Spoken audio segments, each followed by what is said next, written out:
വഷളൻ നാമം പ്രയോഗിക്കുന്നത് വളരെ നീചമാകുന്നു. ഈമാനുള്ള ആളുകൾക്ക് ചേരൂലട്ടോ മോശപ്പെട്ട പേര് വിളിക്കല്. മോശപ്പെട്ട പേര് വിളിക്കൽ ഈമാനുള്ളവർക്ക് പറ്റൂല.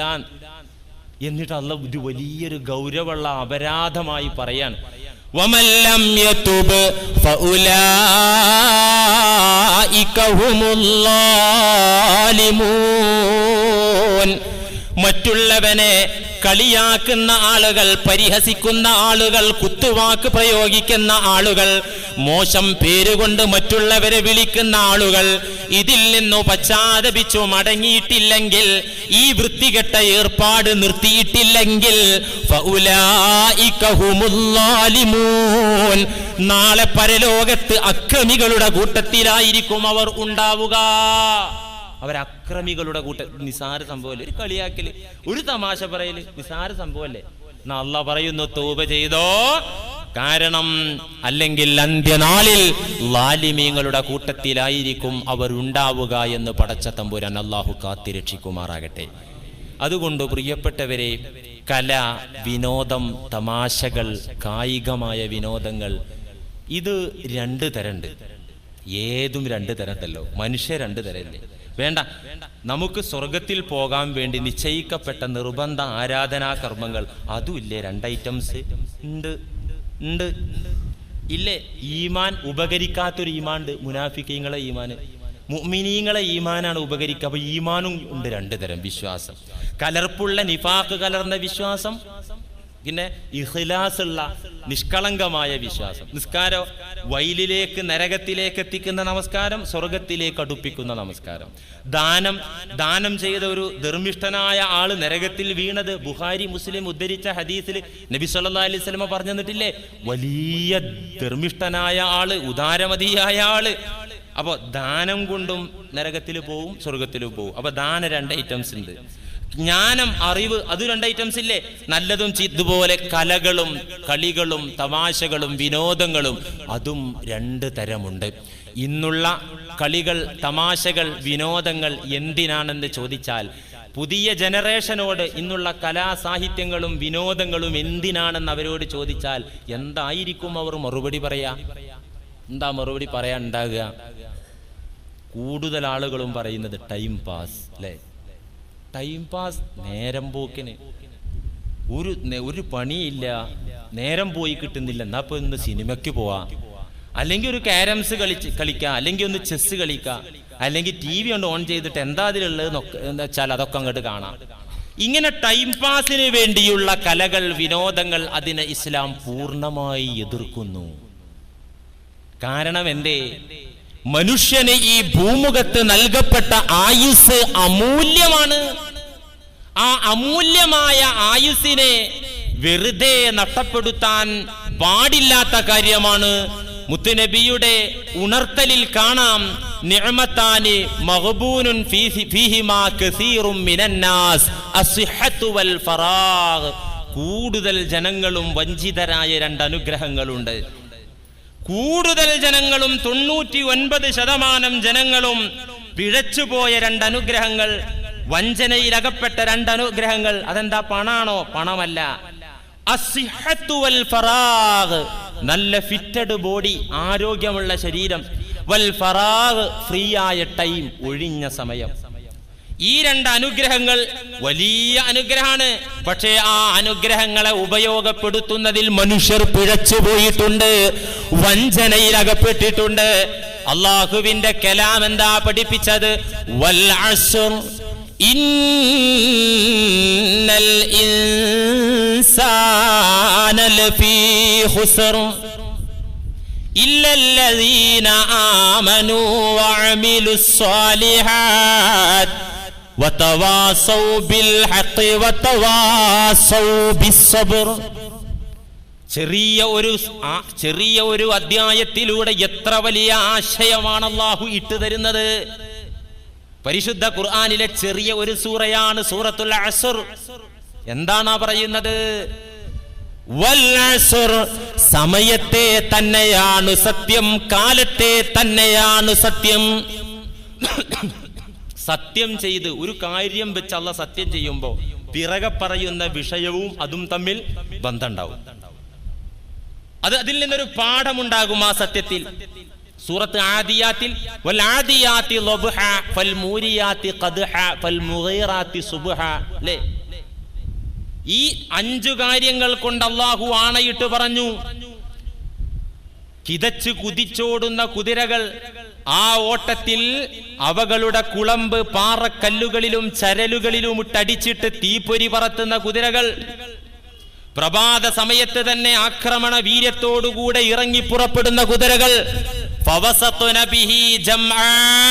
ശത്രുസേനയുടെ ഇടയിലേക്ക് ഇരച്ചു കയറുന്ന കുതിരകൾ, എന്നിട്ട് അന്തരീക്ഷത്തിൽ പൊടി പറത്തുന്ന ആ യുദ്ധമുഖത്ത് കുതിരകൾ ഓടിക്കിതച്ച് അന്തരീക്ഷത്തിലേക്ക് പൊടിപടലങ്ങൾ പറത്തിവിടുന്ന അങ്ങനത്തെ കുതിരകളെ സത്യം. ഇന്നൽ ഇൻസാനലി റബ്ബിഹി ലകനൂദ്. മനുഷ്യരിലൊരു ഗ്രൂപ്പ് അള്ളാഹ്നോട് നന്ദി കെട്ട ഗ്രൂപ്പാണ്. എന്താ ഈ സത്യവും ഈ പറഞ്ഞ വിഷയവും തമ്മിലുള്ള ബന്ധം? ബുദ്ധിയുള്ള സമൂഹം ആലോചിക്കണല്ലോ അള്ളാഹു ഇങ്ങനെയൊക്കെ പറഞ്ഞപ്പോ, അല്ലേ? والعاديات ضبحا فالموريات قدحا فالمغيرات صبحا فأثرن به نقعا فوسطن به جمعا إن الإنسان لربه لكنود. എന്തായി പറഞ്ഞത്? ഈ നാൽക്കാലിയായ കുതിര അതിന്റെ യജമാനന് വഴിപ്പെട്ട് എന്തൊക്കെ ത്യാഗം ചെയ്യുന്നു. രാവിലെയാണ് ഞാനിപ്പോ യുദ്ധത്തിന് വരൂലെന്ന് കുതിര പറയൂല. ഇത്ര ശക്തമായി ശത്രുസേനയുടെ ഇടയിലേക്ക് ഇരച്ചു കയറാൻ എനിക്ക് പറ്റൂല, അത് ജീവൻ അപായമുണ്ടാക്കുന്ന സംഗതിയാണെന്ന് കരുതി കുതിര പിൻവലിയൂല. ഇങ്ങനെ യജമാനന് വഴിപ്പെടുന്ന കുതിര. എന്നാൽ ഇന്നൽ ഇൻസാനലി റബ്ബിഹി ലകനൂദ്, മനുഷ്യവർഗത്തിലൊരു വിഭാഗം ഈ കുതിരയുടെ അത്ര പോലും നന്ദിയില്ലാത്ത ഗ്രൂപ്പുണ്ട്. സമയത്തെ തന്നെയാണ് സത്യം, കാലത്തെ തന്നെയാണ് സത്യം. ഇന്നൽ ഇൻസാന ലഫീ ഖുസ്ർ, നിശ്ചയം മനുഷ്യരെല്ലാം മഹാനഷ്ടത്തിലാണ്. മനുഷ്യരെല്ലാവരും തീരാ നഷ്ടത്തിലാണ്, നാശത്തിലാണ്. ഇസ്തിഗ്റാഖിന്റെ അലിഫ്ലാമാണ്. ഇന്നൽ ഇൻസാന ലഫീ ഖുസ്ർ, സകല മനുഷ്യരും നഷ്ടത്തിലാണ് ഓടുന്നത്.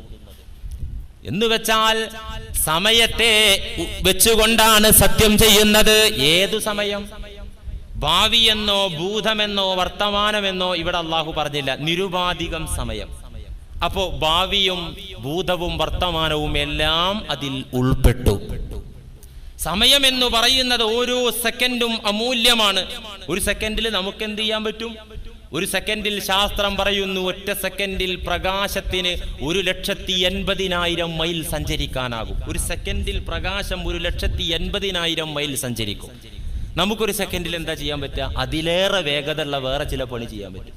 ഒരു നിശ്വാസ സമയത്തെ, ഒരു നിമിഷ സമയത്തെ അള്ളാഹുവിനെ ഓർക്കുന്ന ദിക്ർ, അതിന് ഈ പ്രകാശത്തെക്കാൾ ശക്തിയുണ്ട് എന്ന് നബിവചനങ്ങളിൽ നിന്ന് നമുക്ക് ഗ്രഹിക്കാൻ സാധിക്കും. നമ്മുടെ അടിസ്ഥാന മൂലധനം അതിവേഗം കൈവിട്ടു പോയിക്കൊണ്ടിരിക്കുന്ന ഈ സമയമാകുന്നു. ഇമാം റാസി റഹിമഹുല്ല ഈ ആയത്ത് വിശദീകരിച്ചുകൊണ്ട് ഒരു ജ്ഞാനിയുടെ ചരിത്രം പറയുന്നുണ്ട്. എന്താ ജ്ഞാനിയുടെ ചരിത്രം? ഒരു ആരിഫായ മനുഷ്യൻ പറയാ, ഞാൻ ഈ വൽ അസ്ർ ഇന്നൽ ഇൻസാന ലഫീ ഖുസ്ർ എന്ന സൂറയുടെ അർത്ഥം പഠിച്ചത് ഒരു ഐസ് മിഠായി കച്ചവടക്കാരനിൽ നിന്നാണ്. എന്ത്? ഒരു ഐസ് മിഠായി കച്ചവടക്കാരൻ. ഈ മക്കളെയൊക്കെ മുന്നിലൂടെ പോകുന്ന ഐസ് കച്ചവടക്കാരുണ്ടല്ലോ. ഒരു ദിവസം ഞാൻ പട്ടണത്തിലെത്തിയപ്പോ ജ്ഞാനി പറയുന്നു, ഒരു ഐസ് മിഠായി കച്ചവടക്കാരൻ ഉറക്കെ വിളിച്ചു പറയുന്നുണ്ട്, മൂലധനം അലിഞ്ഞു തേഞ്ഞു പോയിക്കൊണ്ടിരിക്കുന്നവനോട് കരുണ കാണിക്കണേ. എന്ത്? മൂലധനം അലിഞ്ഞു പോയിക്കൊണ്ടിരിക്കുന്നവനോട് കരുണ കാണിക്കണേ. അദ്ദേഹം ആ ഐസ് കച്ചവടം തകൃതിയാക്കാൻ വേണ്ടി അദ്ദേഹത്തോട് സഹതാപം ഉണ്ടാക്കിയിട്ട് കച്ചവടം നടത്തുക. ഇദ്ദേഹത്തിന്റെ വാക്ക് പട്ടണത്തിൽ ഉറക്കെ ഇദ്ദേഹം പറഞ്ഞുകൊണ്ടിരിക്കുന്നു. ഈ ജ്ഞാനി ഇത് കേട്ടപ്പോ പറഞ്ഞു, സുബ്ഹാനല്ലാഹ്, ഇതാണ് അല്ലാഹു പറഞ്ഞ സൂറത്തുൽ അസ്റിന്റെ ആശയം, അർത്ഥം. വൽ അസ്ർ ഇന്നൽ ഇൻസാന ലഫീ ഖുസ്ർ, മനുഷ്യരെല്ലാം മഹാനഷ്ടത്തിലാകുന്നു. സമയത്തെ തന്നെ സത്യം. മനുഷ്യായുസ് വെയിലേറ്റ ഹിമക്കട്ട പോലെ അതിവേഗം അലിഞ്ഞ് തേഞ്ഞു മാഞ്ഞുകൊണ്ടിരിക്കും. അള്ളാഹു ഈ സൂറയിലൂടെ പഠിപ്പിക്കുന്നത് എന്താ? സമയം കൊണ്ട് ലാഭമുണ്ടാക്കാം, സമയം കൊണ്ട് മഹാനഷ്ടവും വരുത്തി തീർക്കാം. ലാഭമുണ്ടാക്കാനുള്ള വഴി എന്താ? വളരെ പെട്ടെന്ന് പെട്ടെന്ന് പെട്ടെന്ന് പെട്ടെന്ന് നന്മകളിൽ വ്യാപൃതരായിട്ട് ലാഭകരമാക്കുക. ഒരു അറബി ചൊല്ലുണ്ട്, അൽ വഖ്തു സൈഫുൻ ഇല്ലം തഖ്തഉഹു യഖ്തഉക. അൽ വഖ്തു സൈഫുൻ, സമയം ഒരു മൂർച്ചയേറിയ വാളാണ്. ഇല്ലം തഖ്തഉഹു, ആ സമയമാകുന്ന വാളിനെ നീ മുറിച്ച് ഖണ്ഡിച്ചിട്ടില്ലെങ്കിൽ, അതിനെ നീ നിയന്ത്രിച്ചിട്ടില്ലെങ്കിൽ, യഖ്തഉക, ആ സമയമാകുന്ന വാള് നിന്നെ കൊല്ലും, നിന്നെ പീസ് പീസാക്കും. അപ്പൊ സമയത്തെ വാളിനോട്, മൂർച്ചയേറിയ വാളിനോട് ഉപമിച്ചു. അപ്പോ അള്ളാഹു ഈ സൂറയിൽ എന്താ പഠിപ്പിച്ചത്? സമയത്തെ ലാഭകരമാക്കാൻ ചതുർഗുണങ്ങൾ വേണം, 4 ഗുണങ്ങൾ. 4 വഴികളിലൂടെ സമയത്തെ ലാഭകരമാക്കണം. ഇല്ലല്ലദീന ആമനു വഅമിലുസ് സ്വാലിഹാത്ത് വതവാസൗ ബിൽ ഹഖ് വതവാസൗ ബിസ്സബ്ർ. ഈമാൻ, അമലുസ് സ്വാലിഹാത്ത്, നല്ല പ്രവർത്തനങ്ങൾ, സൽപ്രവർത്തനങ്ങൾ, സത്യം കൊണ്ട് പരസ്പരം ഉപദേശിക്കുക, ക്ഷമ കൊണ്ട് പരസ്പരം ഉപദേശിക്കുക. ഇത് ഓരോന്നും എടുത്ത് വിശദീകരിക്കേണ്ടതുണ്ട്, സമയമില്ലാത്തതുകൊണ്ട് അങ്ങോട്ട് പോകുന്നില്ല. ഈ 4 ഗുണങ്ങളിലൂടെ നിങ്ങളുടെ സമയത്തെ മുഴുവനും നിങ്ങൾക്ക് ലാഭകരമാക്കി തീർക്കാൻ സാധിക്കും. അല്ലെങ്കിലോ മഹാനഷ്ടമായിരിക്കും അതുകൊണ്ടുണ്ടാവുക. സമയത്തെ കൊല്ലുന്ന ആളുകൾ, ഇസ്ലാം പഠിപ്പിക്കുന്ന കലകൾ, ഇസ്ലാം പ്രോത്സാഹിപ്പിക്കുന്ന കളി, തമാശ, വിനോദങ്ങൾ, അത് കേവലം ടൈം പാസിന് വേണ്ടിയുള്ളതല്ല. ഇസ്ലാം പഠിപ്പിക്കുന്ന ഒരുപാട് കളി, തമാശകൾ, വിനോദങ്ങൾ, കലകൾ, കായികാഭ്യാസങ്ങൾ ഉണ്ട്. നമുക്കത് പഠിക്കണം. ചെറിയ രീതിയിൽ ഒരു റിസർച്ച്, ഒരു ചർച്ച നമുക്ക് അതേക്കുറിച്ചാകാം. കാരണം ഇന്ന് ജീവിക്കുന്ന ഞാനും നിങ്ങളും ഇന്ന് നടക്കുന്ന കലകളെ കുറിച്ച് ഇസ്ലാമികമായ കാഴ്ചപ്പാട് എന്താണെന്നറിയണമല്ലോ. അതുകൊണ്ട് ഇസ്ലാം പറഞ്ഞു തരുന്ന കലകൾ അത് കേവലം കളിയല്ല. എന്തിനാ കളിക്കുന്നത്? കളിക്കാൻ വേണ്ടി കളിക്കുക. എന്തിനാ തമാശ കളിക്കുന്നത്? ഒരു തമാശക്ക് വേണ്ടി തമാശ. എന്തിനാ കായികാഭ്യാസം? ഒരു ടൈം പാസിന് വേണ്ടി. ഇങ്ങനെയില്ല. എന്തിനാ ഫലിതം പറഞ്ഞത്? ഒരു കാര്യം ഉണ്ടായിരുന്നു. എന്തിനാ കായികാഭ്യാസം നടത്തിയത്? ഒരു കാര്യം ഉണ്ടായിരുന്നു. ഒറ്റ വാക്കിൽ നമുക്ക് വിലയിരുത്താം, മനസ്സിനോ ശരീരത്തിനോ ഗുണം ചെയ്യുന്ന, നാശത്തിലേക്ക് കൊണ്ടുപോകാത്ത കലകളെ മുഴുവൻ ഇസ്ലാം പ്രോത്സാഹിപ്പിക്കുന്നു. എന്ത് മനസ്സിനോ ശരീരത്തിനോ ഗുണം ചെയ്യുന്ന, അതോടൊപ്പം പ്ലസ് മനുഷ്യനെ തിന്മയിലേക്ക് നയിക്കാത്ത കലകളെയെല്ലാം